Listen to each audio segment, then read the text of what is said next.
आजकल मार्केट में खबर चल रही है लेबर कोड की, लेबर लॉ की, कि जी हमारा इसमें नुकसान होगा, हमारा नुकसान होगा।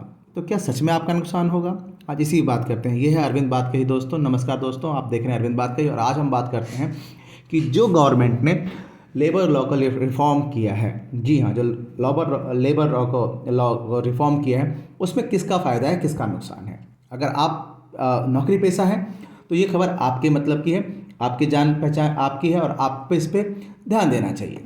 तो लेबर लॉ से जो एक भारत में 29 साल पुराने लेबर लॉ को चेंज किया गया है। बहुत पुराने नियम चल रहे थे जो अंग्रेज़ों के टाइम से धक्के मार के चल रहे थे, कहा जाए तो, अगर कहूँ तो उसमें उसमें चेंजेस हो गए हैं। उसको अब गवर्नमेंट ने चेंज कर दिया है। चेंज करके उसको इतना अच्छा रिफॉर्म कर दिया है कि आपके समझने की बात है।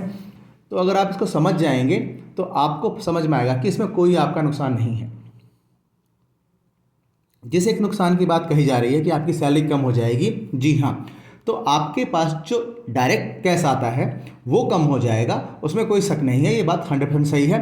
बट उसके पीछे का जो गणित है अगर आप उसको समझेंगे तो आपको समझ में आएगा कि वो जो नुकसान है वो ना के बराबर का नुकसान है आपका। जी हाँ। तो इस लेबर लॉ से का मेन उद्देश्य क्या था कि लोगों की ज़िंदगी को आसान बनाया जाए और इजी बनाया जाए।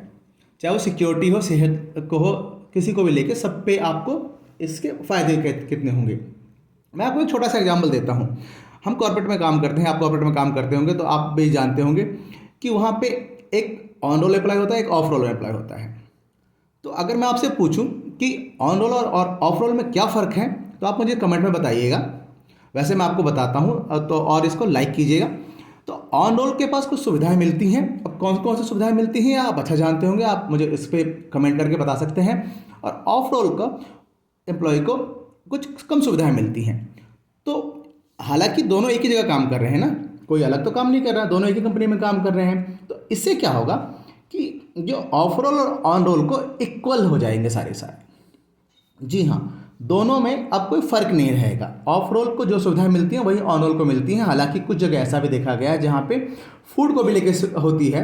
हर चीज़, छोटी छोटी चीज़ों को लेके आप ऑफ रोल है ऑन रोल में फ़र्क होता है। प्लस आपका जो पीएफ है वो पीएफ अब बढ़ जाएगा। मान लीजिए अगर कंपनी आपसे पीएफ 1250 रुपये काटती है तो अब वो कंपनी अब 1500 काटेगी। तो 1500 अगर कंपनी काटेगी तो आपकी जेब से अगर 1500 काट रही है तो कंपनी अपनी जेब से 1500 दे रही है। तो इनडायरेक्टली आपको 3000 मिलेंगे वहाँ पे। जो 12 24 2500 रुपये मिलते थे तो 500 रुपये का फ़ायदा हुआ आपको यहाँ पे। तो ये चीज़ें हमें समझने वाली बातें हैं।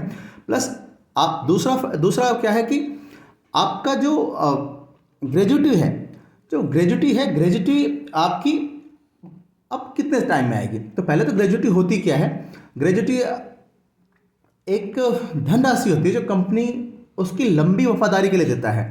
और वो वफादारी पहले था 5 साल। जी हाँ, अगर आप 5 साल तक कंपनी के नाम से वफादार हैं तो आपको एक अमाउंट मिलता था जो बेसिक सैलरी मानी जाती थी, उसे हम ग्रेजुटी कहते थे। अब वो क्या है कि अब आप वफादारी वो 1 साल की हो गई है तो इसका आपको फ़ायदा हो गया है।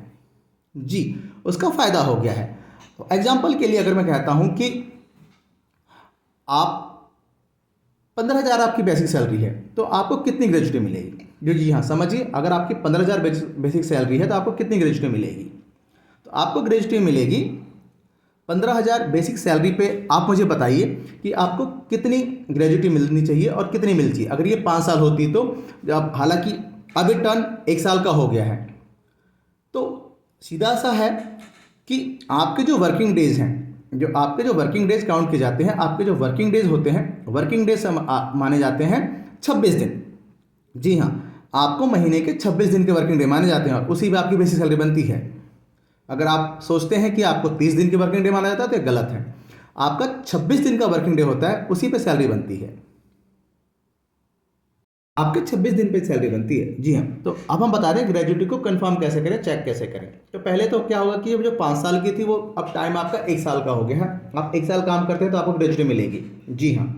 तो अगर मैं कहूँ कि ग्रेजुटी निकालते कैसे हैं, तो ये बेसिक मैंने आपको फॉर्मूला देखा है ग्रेजुटी का। अंतिम बेसिक सैलरी, चाहे वो 20 दिन की हो, 15 दिन की हो, कितने दिन की हो, और प्लस नौकरी इंटू नौकरी के साल। मान लीजिए आपने 1 साल काम किया और आपने 15 दिन किया, तो अब 15 into 15 divided by 26 multiply by 1, तो अमाउंट आता है 8,653 रुपीज़ का।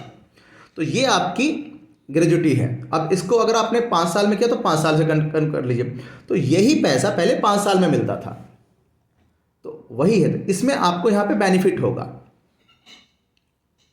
और दूसरा क्या है कि अगर हम बात करें तो कि लेबर नए के साथ आपका FNF कितने दिन में हो जाएगा। जी हाँ, FNF फुल एंड फाइनल कितने दिन में हो जाएगा।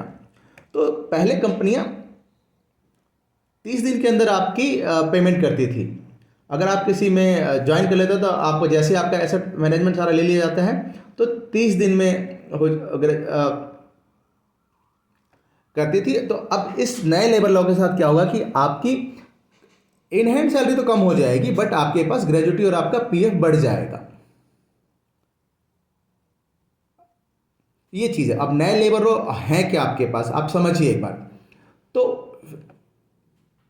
मैं आपको दोबारा बताता हूँ। फिक्स टर्म वाले कर्मचारी को अब परमानेंट वर्कर जैसे फायदे मिलेंगे। फिक्स टर्म मतलब एक कॉन्ट्रैक्टर को, हम कॉन्ट्रैक्टर जो मैंने आपसे बोला था कॉन्ट्रैक्टर को, चाहे वो सोशल सिक्योरिटी हो, मेडिकल कवर हो या फिर पेड लीव हो, हर सेक्टर के मजदूरों को न्यूनतम वेतन मिलेगा। वो डिपेंड करता है कि स्किल्ड है, अनस्किल्ड है, सेमी स्किल्ड है, मल्टी स्किल्ड है या फिर क्या चीज़ है, उसके हिसाब से। तो हर ये स्टेट वाइज अलग अलग हो सकता है, उसको आप अपना देख लीजिएगा, अपने हिसाब से कर लीजिएगा। अब नए लेबर कानून के वर्कर में एम्प्लॉय को प्रतिदिन 8 से 12 घंटे की शिफ्ट करनी पड़ेगी, बशर्ते कि कुल मिलाकर यह सौती एक सप्ताह में 48 घंटे से अधिक ना हो। पहले ठीक है करते थे, काम होता था। जो ये ग्राउंड वर्कर्स हैं, जो लेबर है, जो कोर लेबर है, उसकी बात कर रहे हैं हम लोग। अब 9 घंटे की शिफ्ट थी। ओवर टाइम के लिए रेगुलर सैलरी से ज़्यादा पैसा मिलेगा, डबल सैलरी मिलेगी। अगर आप ओवर टाइम करते हैं तो डबल मिलता है, चाहे वो 1 घंटे करें चाहे 2 घंटे करें। पहले 4 घंटे का टाइम था, याद रखिएगा इस चीज़ को। तो आपको मैं इसके फायदे बता रहा हूँ। सभी कैटेगरी में काम करने वाली महिलाओं को बिना उनकी परमिशन के नाइट शिफ्ट में नहीं डाल सकते हैं। तो ये उस एम्प्लॉयर की मनमानी बंद हो जाएगी जो लेडीज़ों का और महिलाओं का हरासमेंट करने के लिए उनको नाइट में डाल देते थे। तो यहाँ पे उनका नहीं चलेगा। अगर वो नहीं चाहती है तो आप उसको नहीं डाल सकते हैं। ये इसके फ़ायदे हैं, आप गिनते रहिए फ़ायदे, मैं आपको फ़ायदे ही गिनवा रहा हूँ। ठेकेदार 5 साल के लिए वैलिड लाइसेंस प्राप्त कर सकते हैं, जो उन्हें पूरे देश में काम करने की अनुमति देगा। अगर मैंने ठेकेदार को 5 साल के लिए लाइसेंस मिलेगा। पहले लाइसेंस ही हर साल हमें रिन्यू कराना पड़ता, चक्कर काटने पड़ते थे कि भाई ये होगा ऐसे होगा जी। वहीं संशोधित लेबर जो है, पहली बार गिग और प्लेटफॉर्म कार को परिभाषित किया गया है, जिसमें श्रमिका के उसके लाभों को बताया गया कि ये ऐसे ऐसे हो सकता है। वर्क प्लेस में फ्लेक्सिबिलिटी को बढ़ावा देने के लिए कर्मचारियों को अपनी आपसी समझौते के आधार पर सेवा क्षेत्र में घर से काम करने का प्रावधान भी शामिल किया गया है। बीच में आपने कोविड के बाद देखा होगा कि पहले वर्क फ्रॉम हटाने के लिए कंपनी ने बहुत निकाला है, तो अब वो चीज़ें खत्म हो गई। हम चाहें तो घर से भी काम कर सकते हो, बट आपको उसका वैलिड रीजन देना पड़ेगा। तो ये लेबर लॉ के फायदे हैं।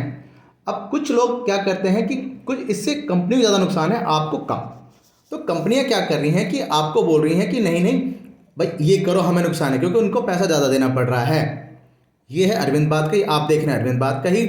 आप लाइक कीजिएगा, हमें सपोर्ट कर सकते हैं, अपना प्यार देते रहिएगा। कोई क्वेश्चन हो तो कमेंट कीजिएगा और देखते रहिएगा, क्योंकि आपका एक लाइक हमारे लिए बहुत मायने रखता है। तो उम्मीद करता हूँ आपको ये वीडियो पसंद आई होगी।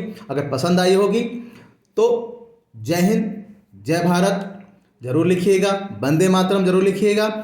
और जी हाँ दोस्तों, लेबर लॉ के बारे में दी हुई जानकारी कैसी लगी, अपने लेबर लॉ को जानिए, ये आपके अपने हक की चीज़ है। देखिए मेरी बात को, अगर अच्छी लगी तो अधिक से अधिक शेयर कीजिएगा। देखने के लिए बहुत बहुत धन्यवाद दोस्तों। उम्मीद करता हूँ आपको पसंद आया होगा। वंदे मातरम, जय हिंद, जय भारत, जय माता की।